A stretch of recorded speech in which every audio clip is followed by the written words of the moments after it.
Yang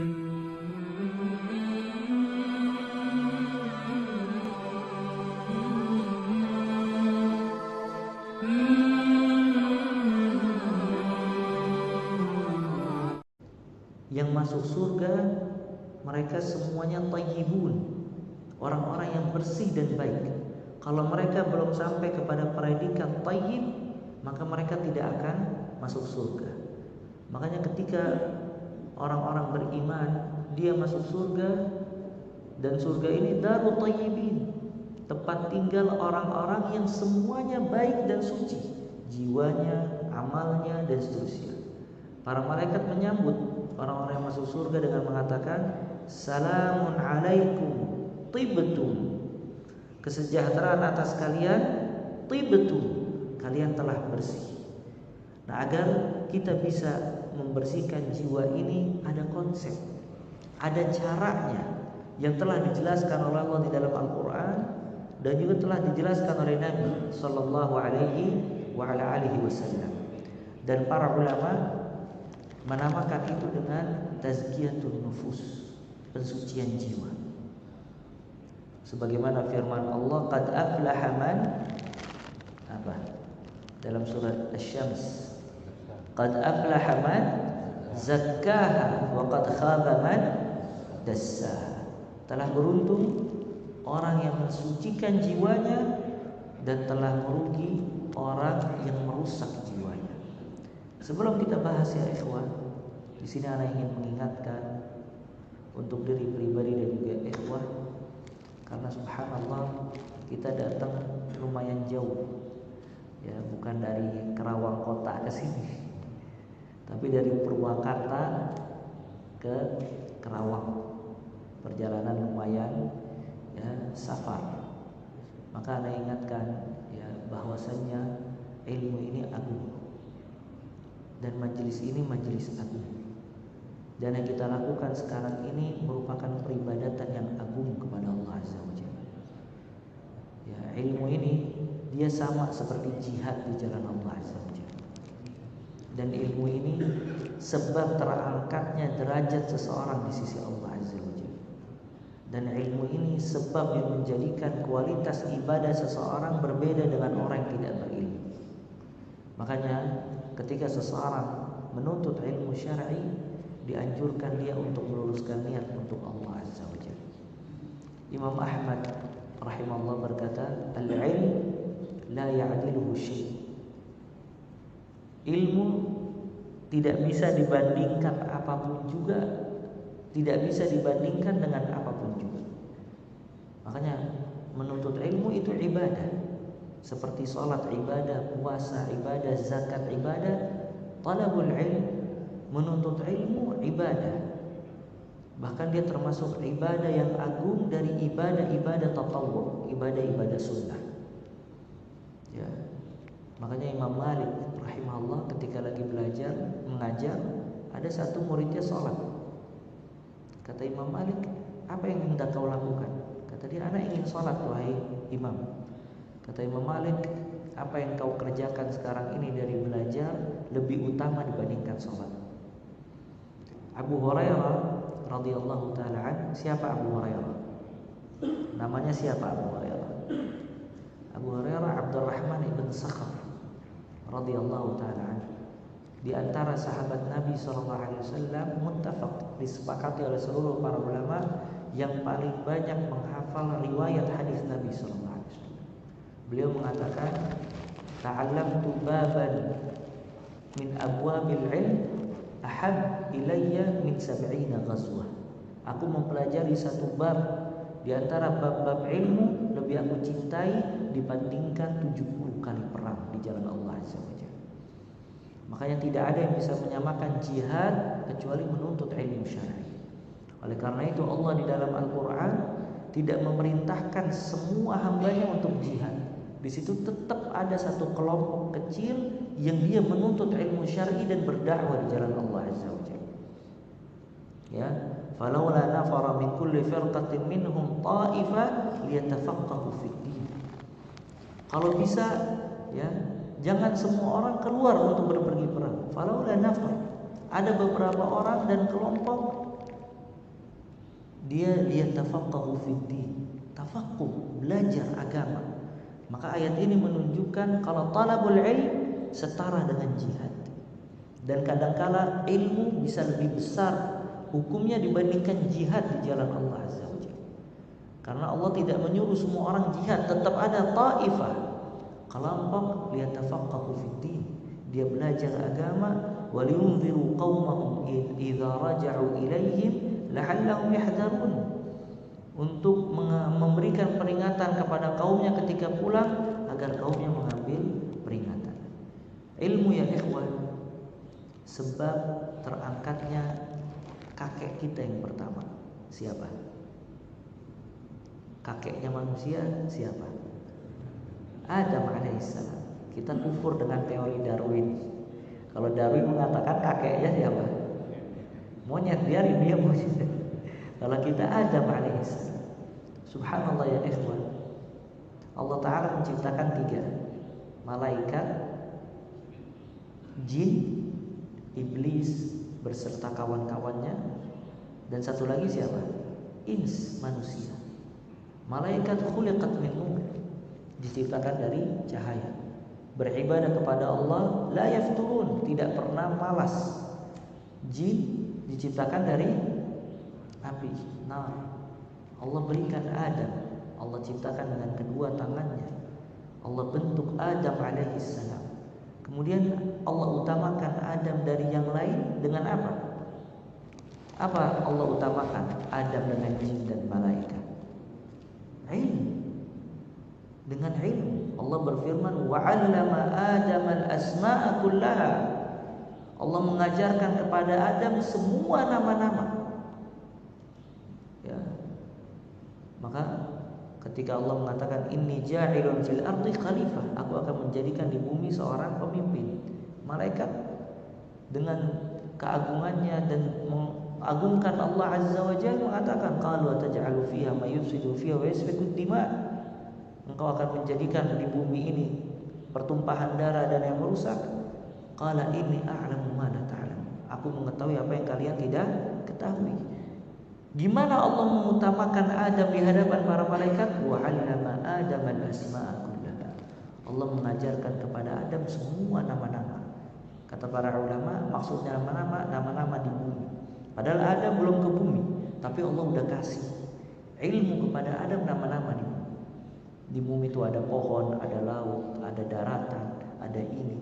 Maka Adam menjelaskan apa yang ada di bumi kepada malaikat, hingga malaikat mengetahui hikmah yang sangat besar di balik penciptaan Adam alaihissalam. Maka malaikat sujud kepada Adam ta'ziman li amrillah, untuk mengagungkan perintah Allah Azza wa Jalla. Oleh karena itu, ilmu yang kita pelajari ini azim, agung. Dia kewajiban. Talabul ilm fariidatun ala kulli muslim. Menuntut ilmu kewajiban atas setiap muslim. Langkah kaki yang kita berjalan ke majelis ilmu fadilah, keutamaan. Kata Nabi sallallahu alaihi wasallam, man salaka tariqan yaltamisu fihi ilman sahhalallahu lahu bihi tariqan ilal jannah. Barang siapa yang menempuh satu jalan dalam rangka iltimas, mencari ilmu, Allah akan mudahkan jalan dia menuju surga. Majelis ilmu, majelis rahmat, majelis sakinah, ketenangan, majelis adanya malaikat turun di majelis. Majelis yang Allah menyebut nama-nama hambanya di hadapan makhluk, di hadapan malaikat yang agung. Kata Nabi sallallahu alaihi wasallam, "Wa majtama'a qaumun fi baitin min buyutillah yatluna kitab Allah wa yatadarasunahu fima bainahum." Tidaklah satu kaum berkumpul di antara rumah Allah, yatluna kitab Allah, dia membaca kitab Allah dan mempelajari kitab Allah Azza wa Jalla, illa nazalat alaihim sakinah, melainkan akan diturunkan rahmat atau diturunkan sakinah, ketenangan. Wa ghasyiyatuhumur rahmah, diliputi rahmat. Wa dzakarahumullahu fi man indah, dan Allah akan menyebut orang-orang yang hadir di majelis ilmu di hadapan malaikat. Maka ini agung, azim. Majelis majelisnya azim, agung, melangkahkan kaki fadilah, keutamaan. Gimana ilmu yang dipelajari kemudian diamalkan dalam kehidupan sehari-hari. Makanya ya ikhwah, kita harus meluruskan niat dalam menuntut ilmu. Orang yang belajar, mengajar, aktivis dakwah dan yang lainnya, semuanya harus lurus niatnya untuk Allah Azza wa Jalla. Karena semua yang selain Allah tidak diterima, dan semua yang untuk Allah Azza wa Jalla dilipat gandakan pahalanya di sisi Allah Azza wa Jalla. Makanya kita kembali lagi perkataan Imam Ahmad, al-ilm la ya'diluhu syai'. Ilmu tidak bisa disamakan dengan keutamaan ilmu sangat besar, tidak bisa disamakan dengan apa, tapi dengan syarat. Apa kata Imam Ahmad? Liman sahih, yang niatnya benar, niat menuntut ilmu benar. Qalu kaifa dzalika ya Abu Abdillah? Murid-murid Imam Ahmad bertanya, gimana orang yang niatnya benar wahai Abu Abdillah? Kata Imam Ahmad, yanwi raf'al jahli an nafsihi wa ghayrihi. Dia niatkan untuk menghilangkan kebodohan pada dirinya dan orang lain. Karena pada dasarnya kita bodoh, jahil. Huwallazi akhrajakum min butuni ummahatikum la ta'lamuna syai'a. Dia Allah mengeluarkan kalian dari perut ibu kalian, kalian tidak tahu apa-apa. Bodoh. Maka dia belajar untuk mengangkat kebodohan pada dirinya dan juga orang lain. Makanya belajar yang benar, belajar yang membuat orang mengetahui agama dia secara kafah, secara sempurna. Ketika dia beriman, mengucapkan dua kalimat syahadat, asyhadu an la ilaha illallah wa asyhadu anna muhammadar rasulullah. Dia tahu apa maksudnya. Dia tahu la ilaha illallah, maknanya, kandungannya, rukun-rukunnya, syarat-syaratnya, konsekuensinya, kemudian pembatal-pembatalnya. Maka dia mengucapkan asyhadu an la ilaha illallah, berilmu akan kalimat tersebut. Ketika dia mengucapkan asyhadu anna muhammadan abduhu wa rasuluh, dia tahu siapa Muhammad. Dia tahu syahadat itu maknanya, syaratnya, rukunnya, konsekuensinya, pembatal-pembatalnya. Maka dia menjadi orang yang mengucapkan dua kalimat syahadat alal ilm, di atas ilmu. Arkanul iman, rukun iman, an tu'mina billahi wa malaikatihi wa kutubihi dan seterusnya. Dia beriman kepada Allah, tahu gimana dia beriman kepada Allah, kepada malaikat, kepada kitab-kitabnya, kepada rasulnya, hari kiamat, takdir yang baik maupun yang buruk. Ya, ana pernah dapat satu orang, nasallallahu alaihi wasallam wassadat. Subhanallah ya ikhwah, secara zahir luar biasa, taraf, hidup di atas kemewahan. Ya. Haji, suka hadir di kajian, daurah dan seterusnya. Subhanallah, tiba-tiba WA mengabarkan kalau dia ternyata punya goncangan jiwa. Jiwanya goncang, datang ke psikolog atau psikiater, dikasih obat penenang. Sampai dia letih minum obat penenang. Dia tanya, apa solusinya? Ya. Subhanallah, fulus dia lebih baik dari fulus kita. Rumahnya lebih besar daripada rumah kita. Kalau secara akal yang lebih bahagia mestinya siapa? Orang yang dikasih lebih oleh Allah, ternyata goncang jiwanya. Ternyata subhanallah ya ikhwah, insyirah sudur. Jiwa yang lapang, hati yang tenang, itu bukan yang nampak, tapi apa yang tersembunyi di dalam hati. Nah, caranya gimana? Ilmu yang wajib. Antu'mina bil qadar, engkau beriman kepada takdir yang baik maupun yang buruk. Karena dia belum bisa beriman kepada takdir, goncang jiwanya. Dia tidak percaya kepada Allah Azza wa Jalla. Dia beriman kepada Allah, tapi dia tidak tahu siapa Rabb. Maka goncang jiwanya. Kenapa? Karena dia tidak mengagungkan Rabbnya Azza wa Jalla. Nah, ini ilmu yang wajib kita pelajari. Makanya kalau ditanya manis sa'id, siapa orang yang bahagia? Orang yang bahagia yang tahu akan kewajiban dia di dunia. Bahagia dia. Rukun iman, rukun Islam, salat, dia tahu. bagaimana salatnya Nabi sallallahu alaihi wasallam, bagaimana rukuknya, sujudnya, bacaannya.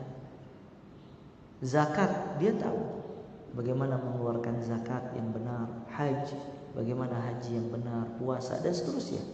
Maka sebenarnya agama Islam ini mudah. Ilmu yang kita pelajari bukan menuntut kita untuk menjadi ulama besar, tapi ilmu yang kita pelajari, kita ingin menjalankan kewajiban yang Allah wajibkan atas diri kita. Kita menjadi seorang mukmin hak, mukmin yang benar, muslim yang menunaikan kewajiban sebagaimana yang diridhai oleh Allah, sebagaimana yang dituntun oleh Nabi Muhammad sallallahu alaihi wasallam. Dan subhanallah ya ikhwah, orang yang belajar dengan niat seperti ini, la ya'diluhu syai', maka amalan dia tidak bisa disamakan dengan apapun juga. Oleh karena itu seorang manusia berjuang dalam menuntut ilmu syar'i, menghilangkan kebodohan, dan dia ingin menjadi seorang mukmin yang beriman kepada Allah Azza wa Jalla dan menunaikan kewajiban sebagaimana mestinya. Makanya ada seorang lelaki datang kepada Abdullah bin Umar radhiyallahu taala. Ya, jenggotnya sudah beruban, putih, sudah tua. Bertanya tentang masalah, kalau nggak salah, yang membatalkan wudu. Apakah perkara ini membatalkan wudu atau tidak?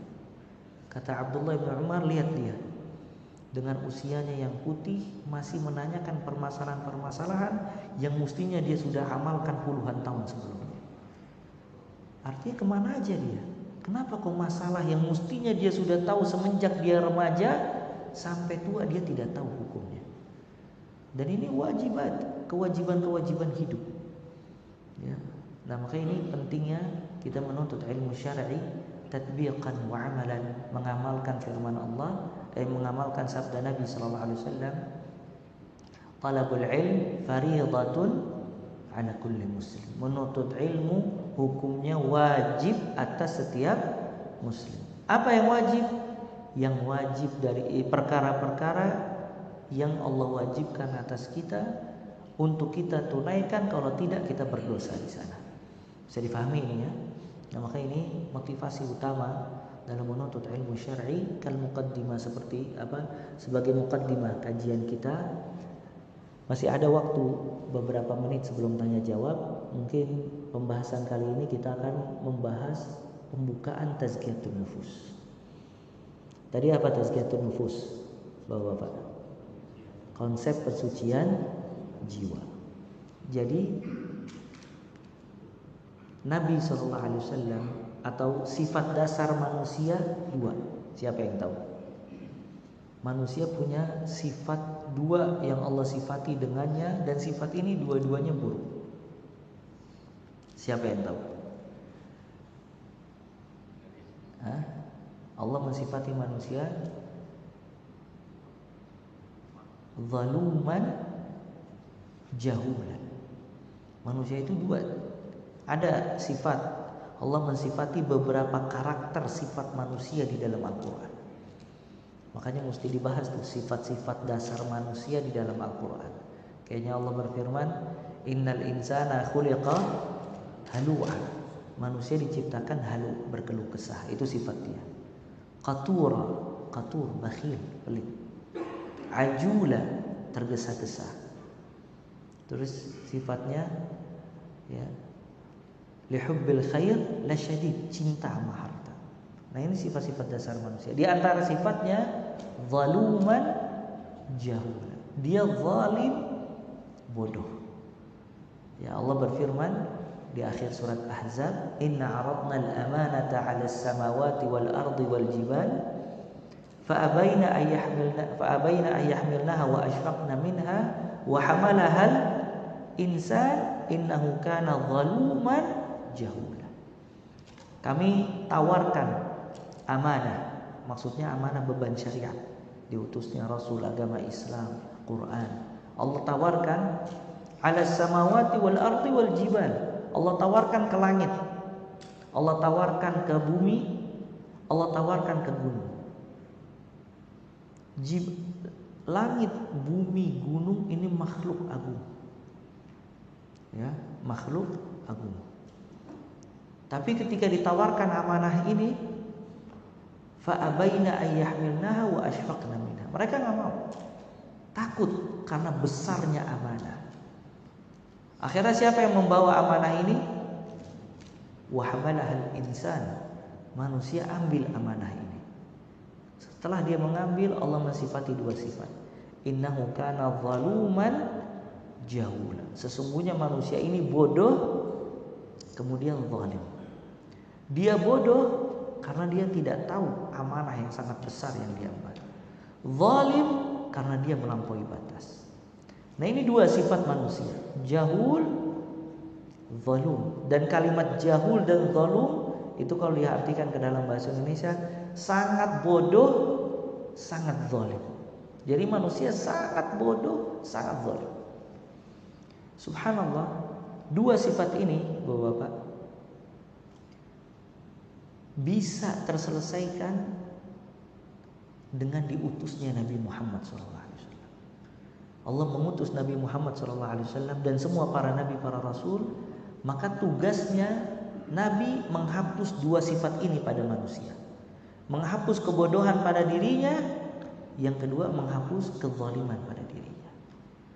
Nah, kebodohan dihapus dengan Al-Quran dan As-Sunnah.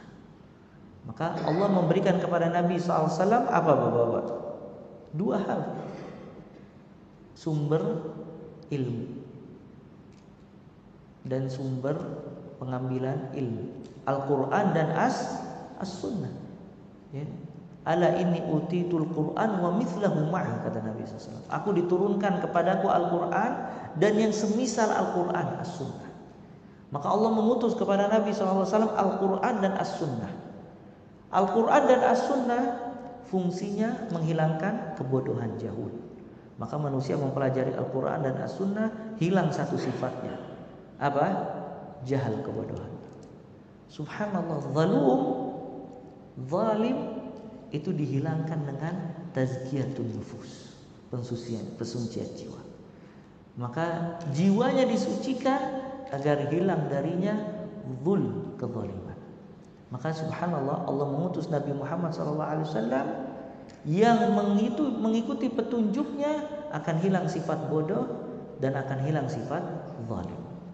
Makanya kalau antum perhatikan Al-Quran, Allah menjelaskan hikmah di balik diutusnya Nabi SAW dalam dua ayat. Yang pertama surat Al-Jumu'ah dan yang kedua surat Al-Baqarah. Anda bacakan ayatnya. Surat Al-Jumu'ah, Allah berfirman, huwallazi ba'atsa fil ummiyin rasulan minhum yatlu 'alaihim ayatihi wa yuzakkihim. Lihat, yatlu 'alaihim ayatihi wa yuzakkihim.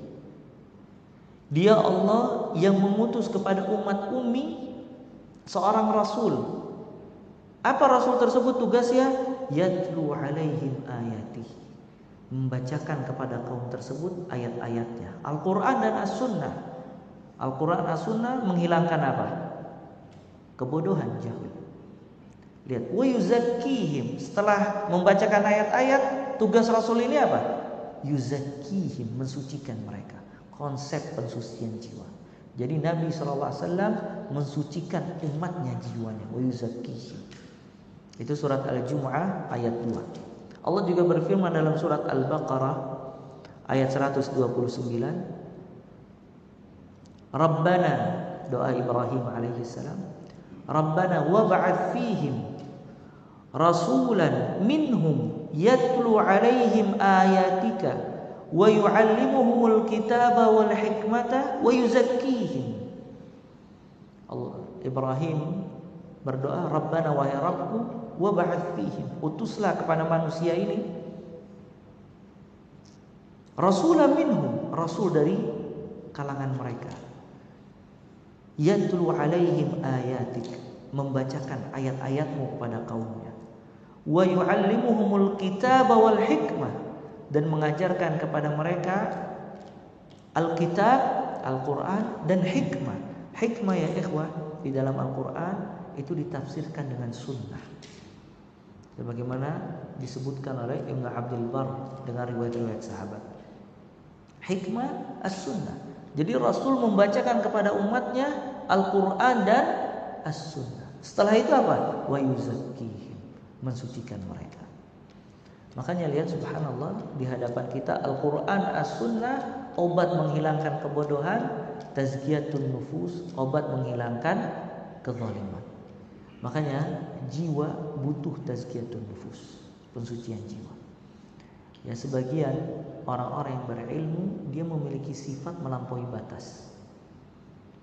Karena bodohnya hilang tapi jiwanya tidak suci. Makanya berapa banyak orang yang berilmu berbuat zalim, tidak baik. Bahkan mungkin sebagian ikhwan sering dengar, kadang urusan sama orang yang punya ilmu lebih sulit dibandingkan orang awam. Orang awam gampang, orang berilmu banyak mengelak dan seterusnya. Nah, maka lihat, bukan ilmu yang hanya dibutuhkan, tapi apa? Tazkiyatun nufus. Karena Nabi mengajarkan ilmu wa yuzakkihim, dan juga mensucikan mereka. Nah, ayat ini Al-Jumu'ah ayat 2, Al-Baqarah ayat 129 itu kiat untuk benar-benar mensucikan jiwa. Ya, bahwasanya Rasul diutus mengajarkan ilmu dan juga mensucikan jiwa manusia. Makanya konsep pensucian jiwa itu ada tata caranya di dalam Al-Quran dan juga di dalam sunnah Nabi Muhammad Sallallahu Alaihi Wasallam. Kemudian ikhwan, surat Asy-Syams itu surat yang paling banyak Allah bersumpah di dalamnya. Apa? Wasyamsi wadduhaha. Waw di situ wawul qasam, waw sumpah. Waw itu wallahi, demi Allah. Wal asri, demi masa. Wal laili, demi malam. Wal fajr, demi fajar. Yang paling banyak Allah bersumpah di dalam satu surat berturut-turut itu Asy-Syams. Lihat, wasyamsi wadduhaha wal qamari idza talaha wan nahari idza jallaha wal laili idza yaghsha was samai wama banaha wal ardi wama tahaha wa nafsi wama sawaha fa alhamaha fujuraha wa taqwaha. Lihat, Allah bersumpah dengan sumpah yang banyak dengan makhluk-makhluk yang Allah sebutkan dalam ayat dalam surat Asy-Syams. Setelah Allah bersumpah, Allah tekankan kepada hamba-hambanya. Ya. Salah satu yang Allah tekankan masalah tazkiyatun nufus, pensucian jiwa. Ini menunjukkan perkara pensucian jiwa itu perkara yang sangat penting, hingga Allah sebelum menjelaskan tentang pensucian jiwa, Allah bersumpah berkali-kali sumpah mengingatkan kepada hamba-hambanya tentang besarnya perkara tazkiyatun nufus.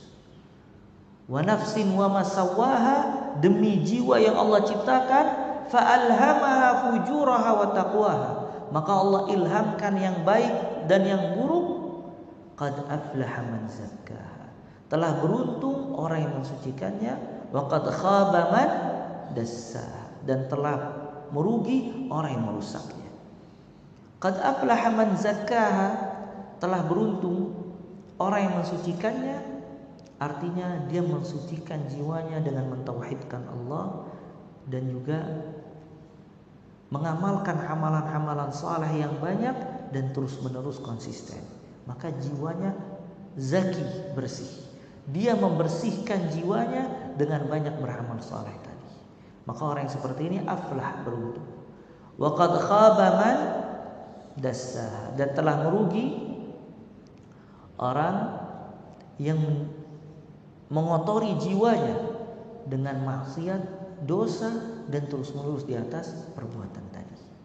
Maka ini ayat atau surat Asy-Syams, di dalamnya Allah tekankan tentang masalah tazkiyatun nufus. Kalau Allah bersumpah berkali-kali yang berkaitan dengan tazkiyatun nufus, maka sepatutnya kita mempelajari.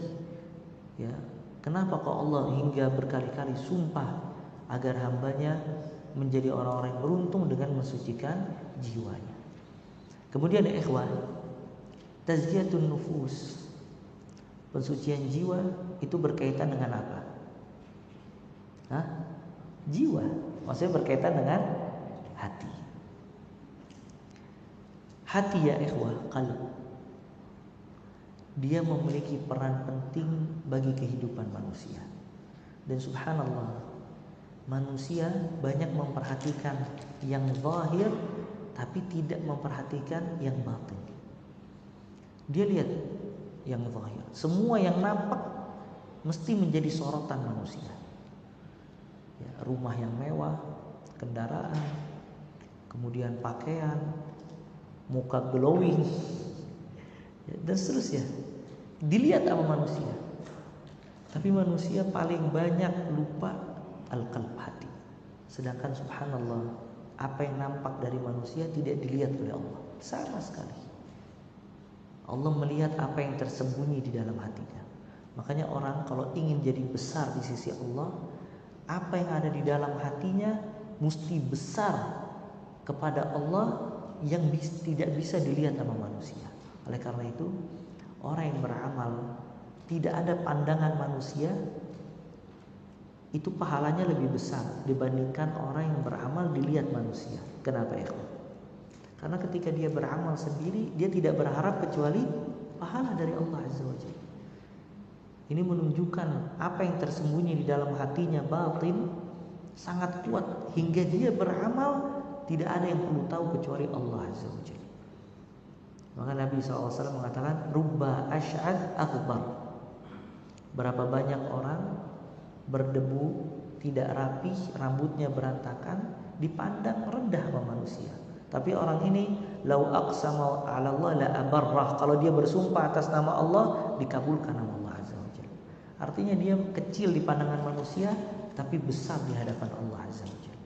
Manusia menjadi besar bukan yang dilihat oleh orang, tapi manusia menjadi besar apa yang tersembunyi di dalam hatinya. Rahasia antara dia dengan Allah, memiliki hubungan khusus antara dia dengan Allah yang tersembunyi di dalam hati, tidak ada yang mengetahui kecuali dia dan Rabbnya Azza wa Jalla. Nah, ini menunjukkan perkara hati perkara besar. Ya, makanya al-insan bi asgharaihi, dikatakan manusia itu dengan dua organ yang paling kecil, hati dan lidah. Ya, hati dan lidahnya. Hatinya baik, lidahnya baik. Hatinya buruk, lidahnya buruk. Ya, dan disebutkan di dalam hadis, kalau hati baik, semua anggota badan baik.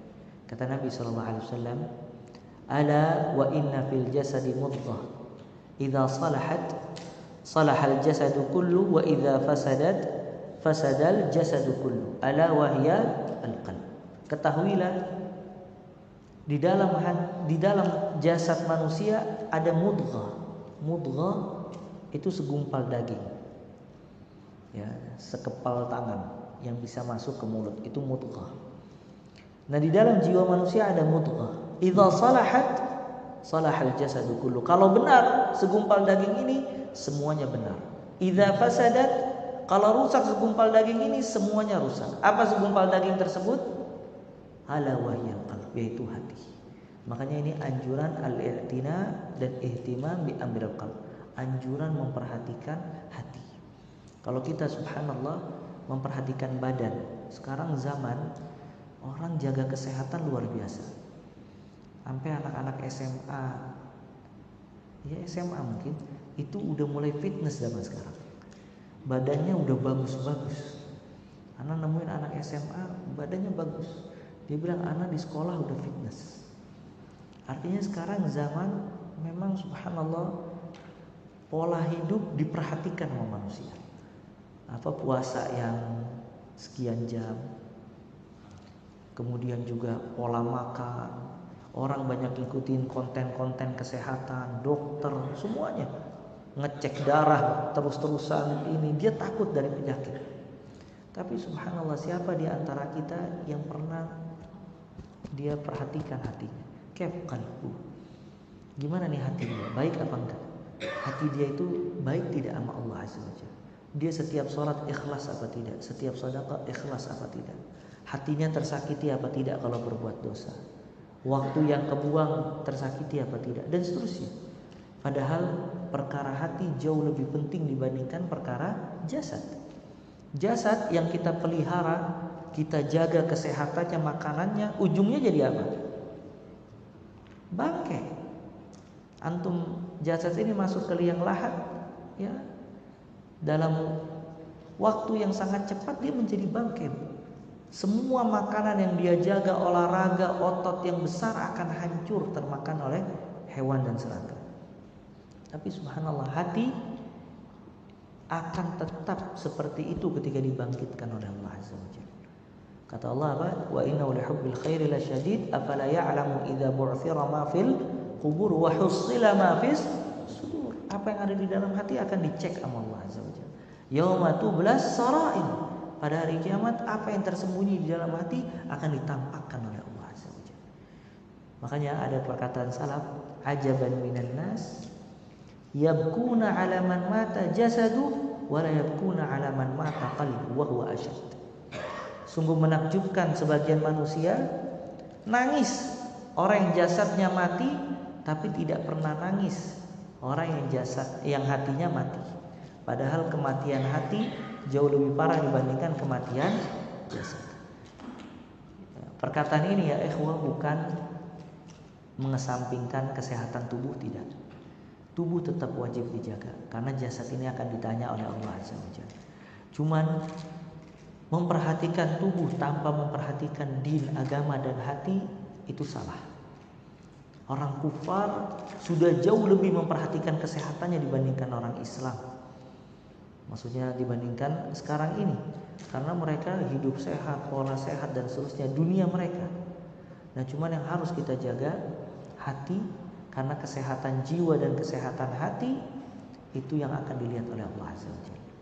Nabi SAW bersabda, innallaha la yanzur ila suwarikum wa amwalikum walakin yanzur ila qulubikum wa a'malikum.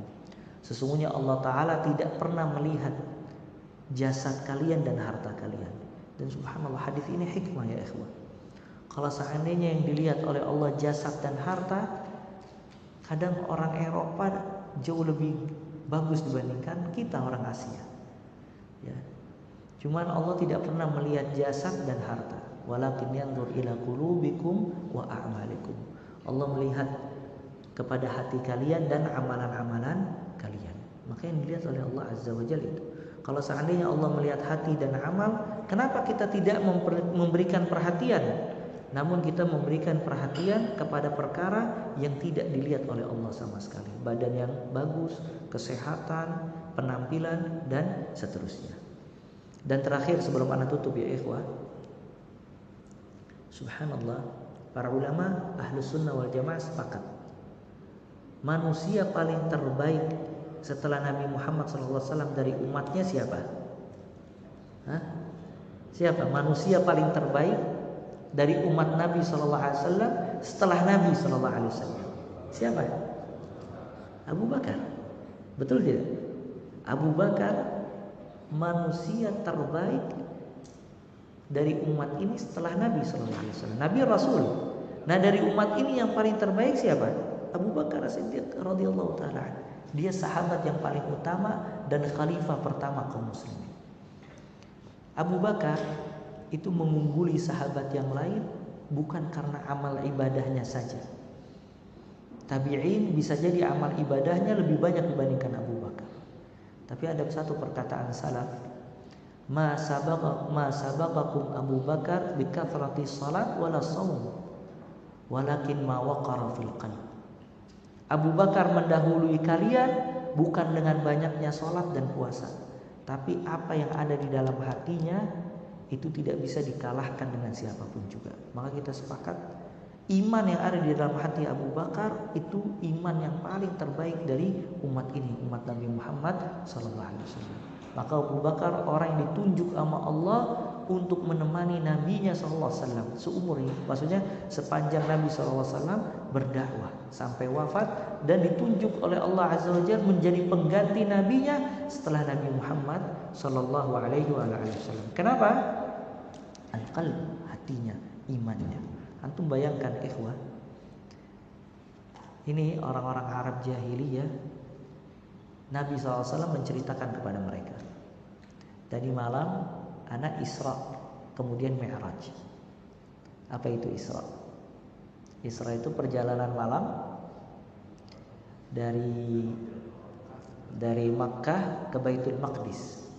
Mi'raj dari Baitul Maqdis ke langit 7. Turun lagi ke Baitul Maqdis, terus ke Mekah sebelum subuh udah ada di Mekah. Datang ke orang-orang Arab jahiliyah, Nabi mengatakan, tadi malam anak Isra, kemudian Mi'raj, kemudian datang lagi ke Mekah. Apa kata orang-orang Arab jahiliyah? Majnun Muhammad, gila Muhammad. Gak ada Grab, gak ada pesawat, gak ada ini, kok bisa ya ini? Gak masuk akal. Hatta zaman sekarang gak masuk akal. Orang bilang anak ke Palestina, tadi malam berangkat, ya, terus sebelum subuh udah nyampe lagi. Gak mungkin. Mesti transit, mesti ini, mesti itu. Orang bilang majnun Muhammad. Subhanallah, orang-orang datang kepada Abu Bakar. Bilang, ini sahabatmu mengatakan dia tadi malam Isra ke Baitul Maqdis, Mi'raj, terus sebelum subuh udah nyampe lagi. Kata Abu Bakar, aku telah mempercayai dia yang jauh lebih besar dibandingkan itu. Aku mempercayai dia kalau dia diberikan wahyu dari langit. Artinya orang datang, laki-laki bilang anak Nabi dapat wahyu dari Allah. Gak pada percaya, Abu Bakar percaya. Nah, jadi iman yang ada di dalam hati Abu Bakar itu sangat besar, menjadikan Abu Bakar unggul di hadapan sahabat-sahabat yang lain. Pelajarannya ya ikhwan, seseorang semakin dia mensucikan jiwanya, maka semakin besar kedudukan dia di sisi Allah Azza wa Jalla. Semakin dia mengotori jiwanya, maka semakin rendah kedudukan dia di sisi Allah Azza wa Jalla. Oleh karena itu doa yang diajarkan sama Nabi SAW, Allahumma ati nafsi taqwaha wa zakkiha anta khairu man zakkaha anta waliyuha wa maulaha. Ya Allah, berikanlah kepada jiwaku ketakwaannya, wa zakkiha, dan sucikannya, anta khairu man zakkaha, engkau yang paling baik mensucikan, engkau pemiliknya dan penguasanya. Dan salah seorang sahabat berdoa, Allahumma inni a'udzubika an akuna 'aziman 'indan nas wa saghiran 'indallah. Ya Allah, aku berlindung kepadamu, aku besar di hadapan manusia sedangkan aku kecil di hadapan Allah Azza wa Jalla. Nah, mungkin ini mukaddimah pembukaan tentang tazkiyatun nufus. Kedepannya insyaallah kita akan mempelajari apa aja perkara-perkara yang dapat mensucikan jiwa dan apa aja perkara-perkara yang dapat mengotori jiwa. Nah, pembahasan kita seputar itu, amalan-amalan yang dapat mensucikan jiwa kita dan juga perbuatan-perbuatan yang dapat mengotori jiwa kita. Dan mungkin itu yang bisa kita sampaikan, semoga bermanfaat ya. Sisa waktunya kalau ada pertanyaan, tafadhal. Wassallallahu warahmatullahi wabarakatuh. Muhammad wa akhiru da'wana alhamdulillahirabbil alamin. Tafadhal Pak. Ya.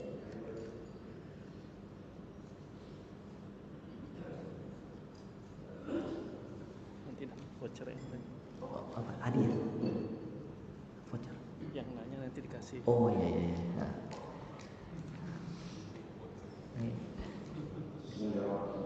Ya. Waalaikumsalam warahmatullahi wabarakatuh.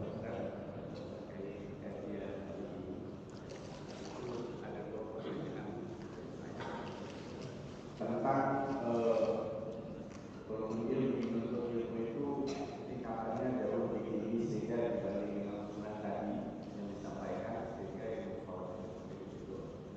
Nah, di kita itu ada kegiatan mungkin di itu ada kajian.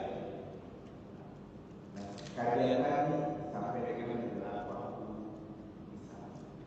Tapi yang sekarang kita kemudian jadi hilang. Qobliyah jadi hilang. Ya.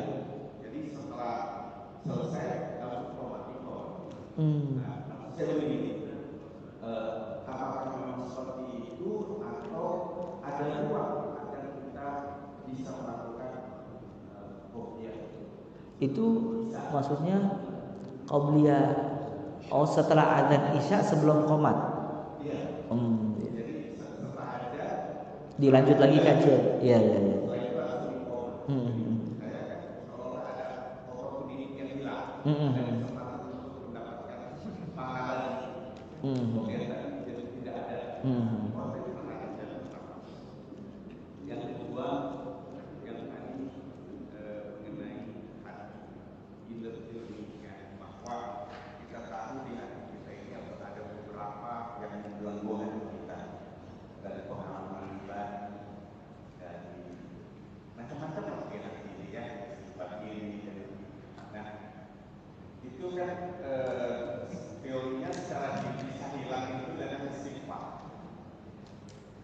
nggak mempan juga, aku masih kesal misalnya sama teman, baik sudah kita butuh saja ya.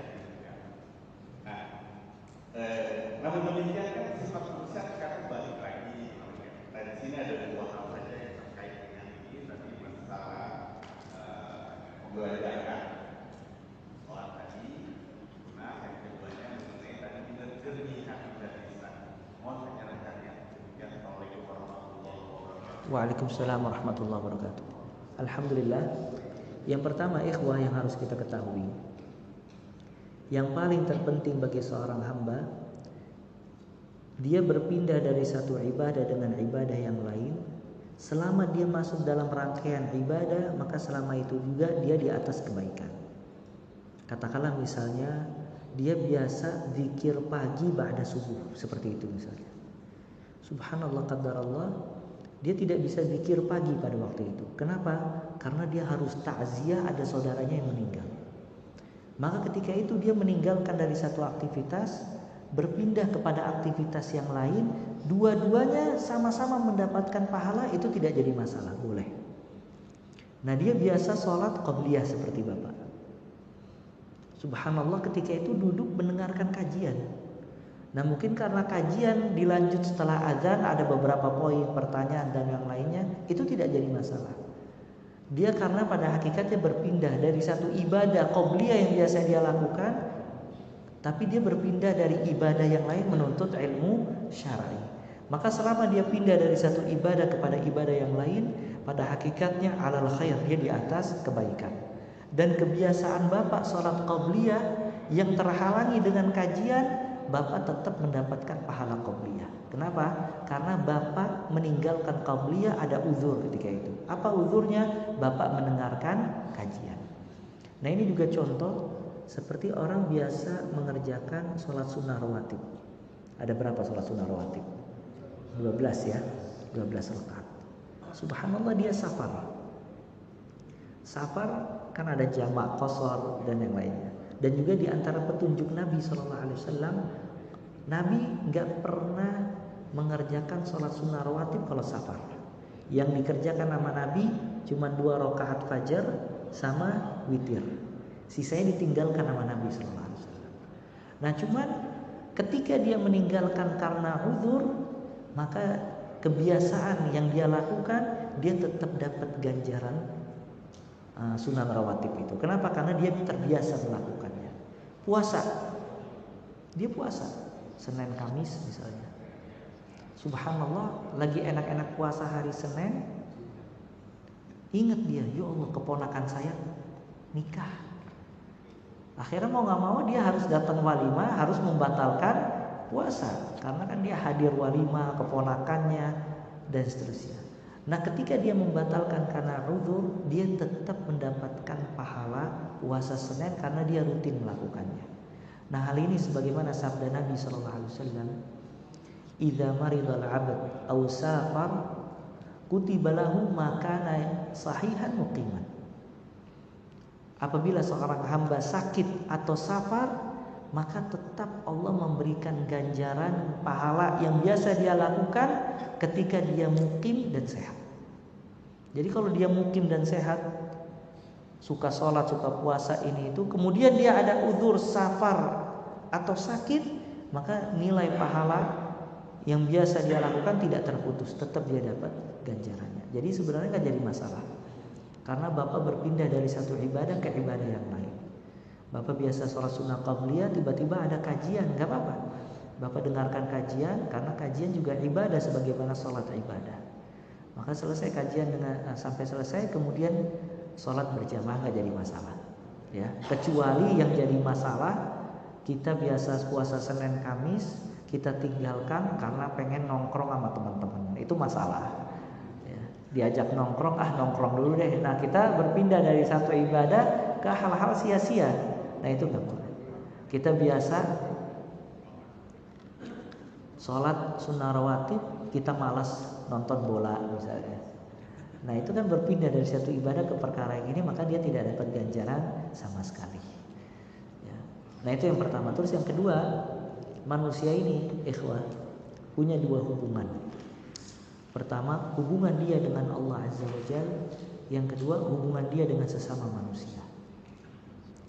Dan manusia dikatakan saleh. Apa kategori orang saleh?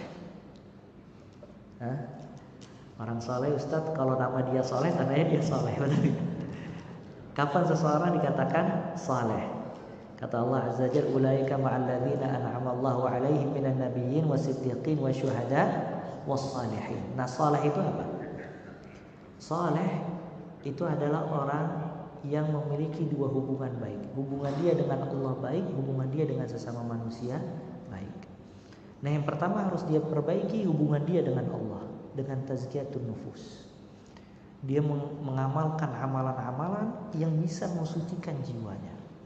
Nah, kalau hubungan dia dengan Allah baik, itu akan membawa kemudahan, dia bisa berbuat baik dengan hubungan sesama manusia. Kenapa? Karena kalau seseorang memiliki hubungan yang baik dengan Allah, dia memiliki banyak harapan kepada Allah Azza wa Jalla.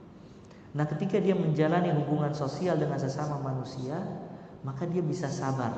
Kenapa dia sabar? Karena ketika diganggu mengharap pahalanya kepada siapa? Allah Azza wa Jalla. Dia ketika dizalimi bisa memaafkan. Kenapa dia memaafkan? Karena dia mengharapkan pahalanya dari Allah Azza wa Jalla. Ketika ada anjuran untuk mengeluarkan harta, dia keluarkan harta, tidak bakhil, tidak pelit. Kenapa? Karena mengharapkan pahala kepada Allah Azza wa Jalla. Nah, sebab manusia rusak, biasanya hubungan sosial rusak karena pertamanya hubungan dengan Allah tidak baik. Nah, karena hubungan Allah tidak baik, maka semuanya rusak. Makanya ada perkataan salaf, man aslaha ma bainahu wa bainallah, aslahallah ma bainahu wa bainan nas. Barang siapa yang dia perbaiki hubungannya dengan Allah, Allah akan memperbaiki hubungan dia dengan sesama manusia. Anak ada cerita rumah tangga ngeluh, istrinya mungkin suaminya kayak gini. Akhirnya kita kasih saran. Ya, sebenarnya sih saran saya, ibu sabar. Kalimat sabar ini kayak kalimat yang angker buat dia. Artinya sampai kapan sabar? Kenapa harus sabar?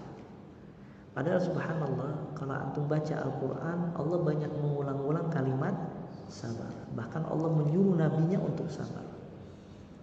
Kenapa dia tidak sabar? Pertanyaannya. Karena dia tidak ada harapan kepada Allah. Gak ada harapan dia kepada Allah.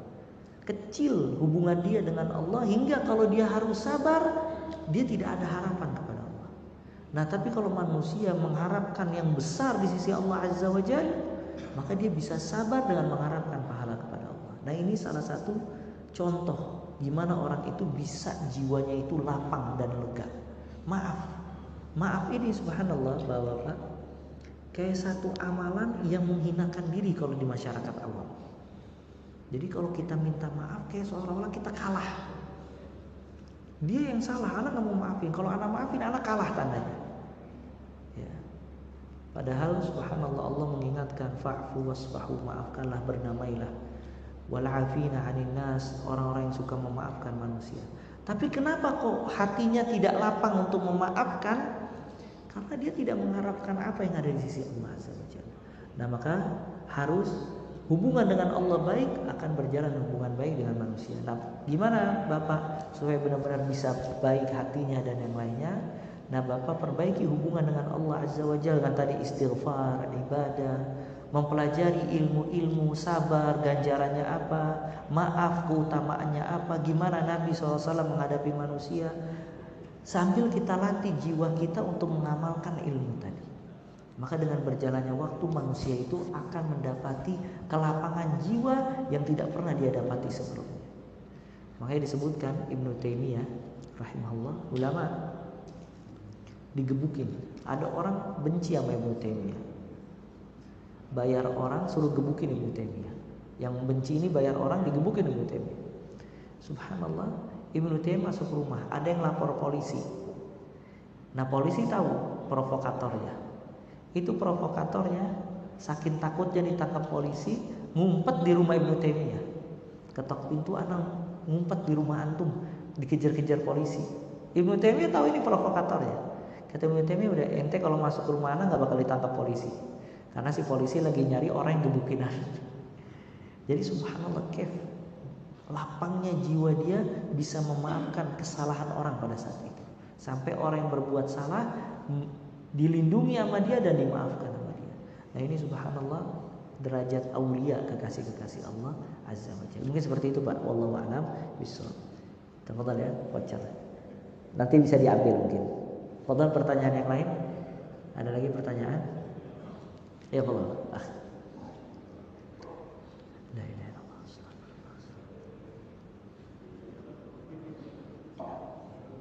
Oh, iya. Iya.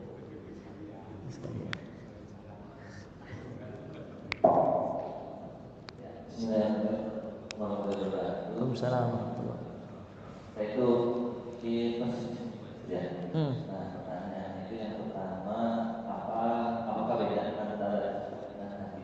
Apa? Apakah beda jiwa hati?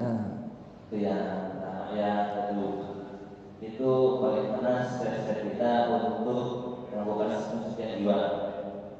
Pasti indikator kita sudah suci doanya seperti apa? Oke. Assalamualaikum warahmatullahi wabarakatuh. Waalaikumsalam warahmatullahi wabarakatuh. Yang pertama, al-qalb itu organnya. Organ yang ada di dalam tubuh, hati, itu namanya qalb. Sedangkan nafas, jiwa, itu yang menyuruh kepada hati tadi. Makanya nanti jiwa itu ada 3. Ada nafs lawwamah, ada nafs mutmainnah. Betul enggak? Ya ayyatuhan nafsul mutmainnah, inna nafsa la ammara, ada nafsu ammara, inna nafsa la ammaratun bisu. Nah jadi yang menyuruh jiwa itu kepada kebaikan keburukan itu nafs, jiwanya. Nah sedangkan qalb itu hatinya, organnya. Ya, organnya yang ada di dalam tubuh manusia yang disebutkan oleh Nabi sallallahu alaihi wasallam mudghah, itu hati. Ya. Dan di kita kan jantung maksudnya. Cuman hati itu bahasa kiasan. Nah maksudnya jantung atau hati itu qalb bahasa Arab ya. Sedangkan hati itu nanti bisa menyuruh kepada yang baik, menyuruh kepada yang buruk. Nah itu nafs jiwanya. Ya, makanya Allah mengatakan inna nafsa la ammaratun bisu. Sesungguhnya nafsu itu kadang menyuruh kepada keburukan. Ya ayyatuhan nafsul mutmainnah, wahai jiwa yang tenang. Ada nafsul lawwamah, jiwa yang selalu menjelekkan hatinya supaya hatinya tunduk kepada, menyuruh hatinya untuk tunduk kepada Allah azza wa jalla. Dan itu nanti kita kaji insyaallah taala. Nah, adapun alamat, tanda-tanda hati yang sehat, hati yang buruk itu disebutkan oleh para ulama. Di antara tanda hati yang sehat, hati yang selalu ikhlas kepada Allah azza wa jalla dalam beramal saleh. Di antara hati yang sehat, hati yang selalu tertunduk kepada hukum Allah azza wa jalla. Di antara hati yang sehat, hati yang apabila kehilangan wirid, zikir dan ibadahnya tersakiti. Dia biasa baca Al-Quran sehari sejuz, kemudian tidak baca Al-Quran, kayak ada yang kurang di dalam hatinya. Kemudian di antara hati atau jiwa yang sehat, dia menjaga waktu dan pelit terhadap waktu, lebih pelit dibandingkan hartanya. Nggak mau waktunya terbuang sia-sia. Ya. Dan itu ada tanda-tanda lagi ya, hati yang sehat dan juga hati yang buruk. Secara umum seperti itu. Kalau hati yang buruk dan puncak keburukan hati tidak tersakiti lagi ketika berbuat dosa dan maksiat. Kalau hati yang masih baik, dia kalau berbuat dosa kayak ada alarm. Ya, ini nggak boleh, ini perbuatan tidak benar. Makanya sebagian orang nggak punya ilmu, tapi seolah-olah diilhamkan oleh Allah kalau perbuatan ini tidak baik. Misalnya dia masuk ke satu instansi, dia lagi tanya, hatinya kayak memberikan isyarat, ini kayak ada ribanya. Padahal dia belum tahu itu riba apa tidak. Cuman seolah-olah diilhamkan kayak ada ketidaktenangan kepada transaksi ini. Maka mungkin dia tunda dulu transaksinya sampai dia tahu hukumnya. Nah itu hatinya yang menjaga dia. Nah tapi kalau hati sudah tidak ada rambu-rambu itu, alarm itu, mau halal mau harum, sikat. Nggak tersakiti lagi, tidak ada yang dia takutkan lagi. Ya. Karena hatinya tidak ada rambu-rambu. Seperti itu ya. Wallahu a'lam. Ada lagi yang lain? Satu lagi mungkin. Ada pertanyaan? Iya, Bapak.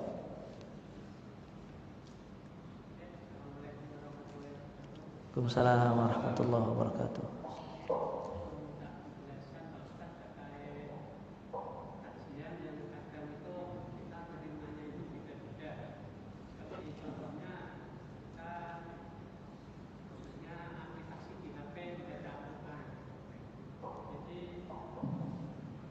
Jadi ada pendapat yang baca Al-Quran kalau di HP itu ada yang bilang boleh atau wudu dan ada boleh yang harus wudu. Bahkan ada yang bilang kalau aplikasi Al-Quran itu kalau di HP kalau tersambung dengan hal yang istilahnya kurang baik juga sebaiknya tidak disarankan. Mohon penjelasan. Assalamualaikum warahmatullahi wabarakatuh. Waalaikumsalam warahmatullahi wabarakatuh.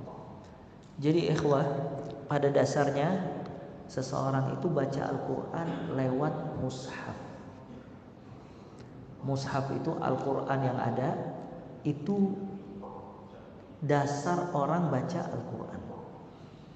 Ya, jadi kalau ditanya orang baca Al-Quran lewat aplikasi atau lewat mushaf, dasarnya itu lewat mushaf. Al-Quran dulu, yang buku itu Al-Quran. Kenapa? Karena melihat Al-Quran itu pahala tersendiri selain dari bacanya. Baca Al-Quran pahala, likulli harfa ajr. Setiap huruf pahala. Alif lam mim, alif pahala, lam pahala, mim pahala. Itu bacanya. Mata melihat Al-Quran pahala juga. Tapi yang dimaksud mushaf Al-Quran bukan aplikasi HP. Makanya disebutkan di dalam hadis, man ahabballaha wa rasulahu falyaqra fil mushaf. Barang siapa yang mencintai Allah dan Rasulnya, maka baca Al-Quranlah lewat mushaf. Jadi membaca Al-Quran lewat mushaf itu memiliki keutamaan sendiri. Ya, dan matanya terbiasa melihat mushaf. Dan kaum salaf dia baca Al-Quran dua, ima dia baca Al-Quran dengan hafalannya atau membaca Al-Quran dengan mushaf. Dan dikatakan Utsman ibn Affan radhiyallahu taala an, dan Utsman menantu Nabi sallallahu alaihi wasallam yang meriwayatkan hadis khairukum man ta'allama al-Qur'an wa 'allamah, orang yang paling baik di antara kalian yang belajar Al-Qur'an dan mengajarkannya kepada orang lain. Dia bilang, aku tidak suka aku melewati satu hari aku tidak melihat mushaf. Artinya dikatakan di paha Utsman itu selalu ada Al-Qur'an mushaf. Sampai Al-Qur'annya itu tebal karena sering dibaca. Dan Al-Quran, dan Utsman ibn Affan, subhanallah Bapak-bapak, termasuk orang yang menghatamkan Al-Quran satu rakaat. Bukan satu sholat, satu rakaat. Jadi satu rakaat 30 juz Utsman ibn Affan. Utsman ibn Affan. Nah, aplikasi yang ada di HP itu bukan mushaf. Boleh kalau misalnya memang kita lagi di kendaraan atau lagi tidak bawa mushaf, kita baca itu boleh. Tapi bukan dasar kita setiap baca mesti lewat mushaf, bukan. Justru itu tidak sesuai dengan keadaan salaf. Karena aplikasi itu bukan mushaf. Oleh karena itu, kalau ada pertanyaan, Al-Quran boleh gak bawa masuk kamar mandi? Gak boleh. HP yang ada aplikasi Al-Quran boleh apa tidak? Boleh, karena dia bukan Al-Quran, dia HP. Tapi ketika di kamar mandi tidak boleh buka aplikasinya. Nah, jadi beda mushaf dengan aplikasi. Jadi dasarnya orang itu baca Al-Quran dengan mushaf. Oleh karena itu digalakan masjid-masjid, DKM mengingatkan jamaah kalau di bulan Ramadan untuk baca Al-Quran mushaf, bukan HP. Karena ketika dia kalau baca Al-Quran tidak lewat mushaf, dia kehilangan ganjaran yang sangat besar. Seperti itu Bapak ya. Nah, aplikasi itu fungsinya kalau dia lagi nggak bawa mushaf, atau lagi murojaah lupa ayat, atau lagi di jalan, maka baru dia baca lewat aplikasi seperti itu. Wallahu a'lam. Ana pikir cukup ya. Kita tutup dengan kafaratul majlis. Subhanakallah bihamdik, asyhadu an la ilaha illa anta, astaghfiruka wa atubu ilaik. Wa sallallahu wa baraka ala Muhammad wa akhiru da'wana alhamdulillahi rabbil alamin. Assalamualaikum.